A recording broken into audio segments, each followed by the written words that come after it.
At sumagot na rin ho guys ang kampo ni Pastor Kibs.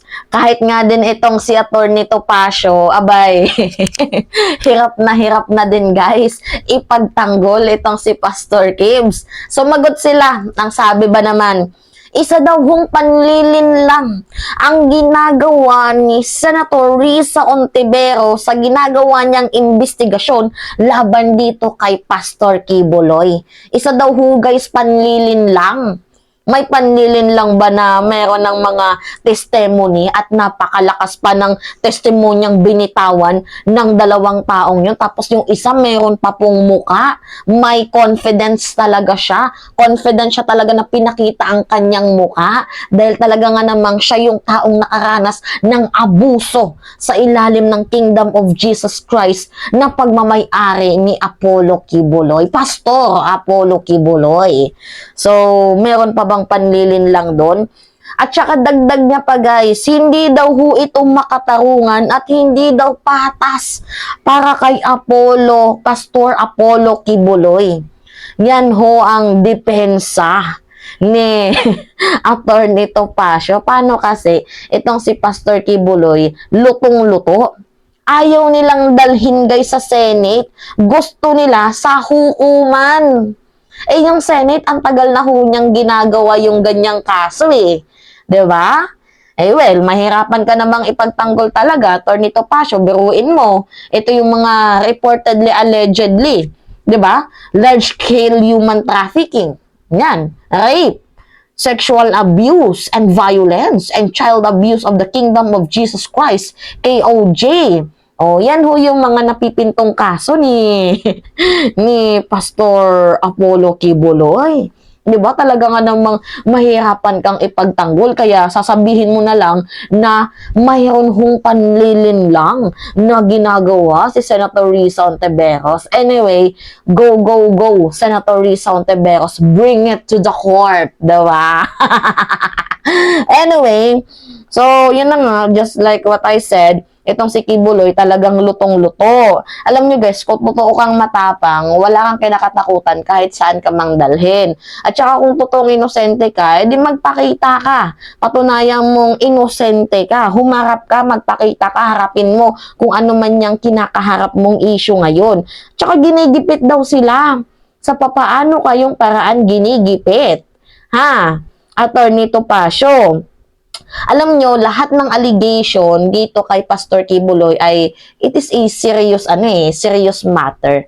So, dapat talagang magkaroon yan ng action. Kahit noon pa man yan, we do not know, baka ngayon, nag-i-exist pa din yung pamamalimos nila, pang-aabuso up to this moment. So, talagang kailangan dyan ng malawakang investigasyon. So, bring it to the court. Huwag matakot kung wala namang kasalanan. Anyway, ito yung balita, guys.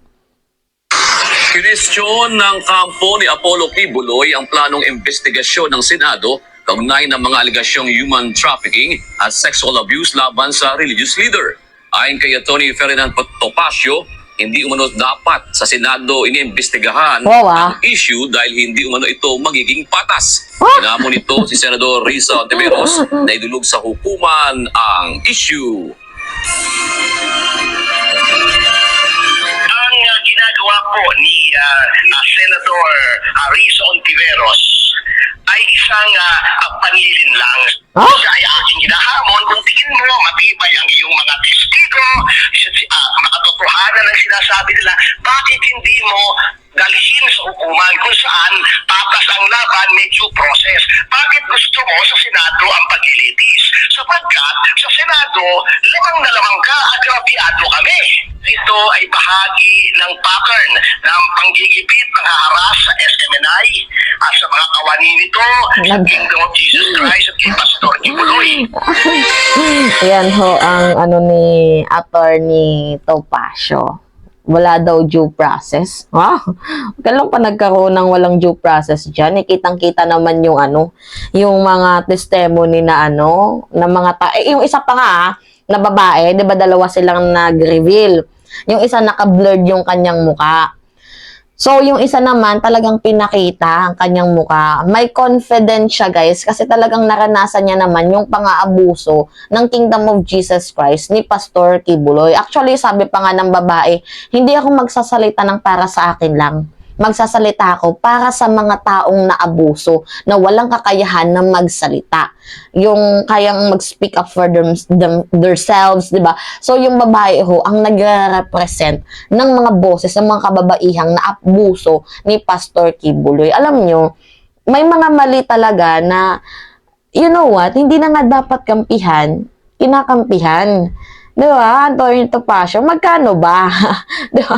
Pera-pera lang ba? Di ba? Para makamit ang hustisya, pera-pera lang ba? Nakakalungkot isipin, guys. Imagine, sabi sa balita, basahin natin to ang iba nagpe-perform ng sexual services. Ang iba, may taga-linis ng sarili ni Kibuloy. Merong taga-linis din ng kanyang bedroom, ng kanyang tagalaban ng kanyang damit. Tapos meron ding mga minor na nagsusulisit ng pera. So kapag yon hindi ho sila sumunod, ang nangyayari ho sa kanila, pinapalo. Ang sabi nga ng isa, nakatanggap daw sila ng 50 lashes. Tapos yung naka-blurred naman ng mukha, ang kwento niya, napadel daw sila. So, palo siya, pero yung pinapampalo sa kanila ay parang padel. So, after ng 100 na pagpalo na yun, ang ibang mga kababaihan, mga minor de edad, halos hindi na daw humakalakad. So, alam nyo, kitang-kita naman yung ebidensya. 'Di ba? Tapos sasabihin nyo hindi patas. Ang gawin na lang na lamang ho ni Pastor Kibuloy ay umattend na lamang ho siya sa Senado para magkaalaman. 'Di ba? Para malaman kung ano nga ba ang katotohanan. 'Di ba? Hindi yung tatapang-tapangan kayo diyan sa salita tapos pagdating naman dito sa hindi kayo makapag-voice out, makapag-speak up. So ngayon, ang nangyayari kasi, parang si Kibuloy, kinakarma na. Imagine, sa dami ba namang naabuso? Tapos, pera ng ginagawang nakakawawa yung mga bata, pinapaglako, pinapaglimos, pinapagpanggap na estudyante kahit hindi naman. Nakakalungkot isipin. Tapos, pag hindi sapat yung perang na ililikom, na ibinibigay sa inyo, ay meron pa silang palo na nare-receive. So, nakakalungkot. So, dati pa itong nangyari, 1991 pa nga daw ho ito kasi miyembros itong babaeng to na nagsalita noong 1991. So, 1991 pa pala ito. Matagal na pala itong ganitong eksenang ganap na to. Kala ko sa lang yan sa mga palabas, 'di ba? Na iniipon yung mga bata tapos pinapaglimos. Kala ko sa palabas lang yung nangyayari, sa personal din pala. So, imagine, matagal na pala to. So, sana dapat makamit ang hustisya ng mga taong naabuso ni Pastor Kibuloy.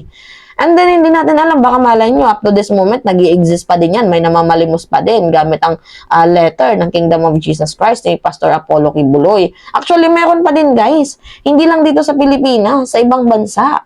Sa Hong Kong, Qatar, Kuwait, United States, doon namamalimos itong grupo ni Pastor Apollo Kibuloy. So, bakit yun naman pinapastap ang investigation sa inyo? Just harapin nyo yan kung totoong wala kayong kasalanan.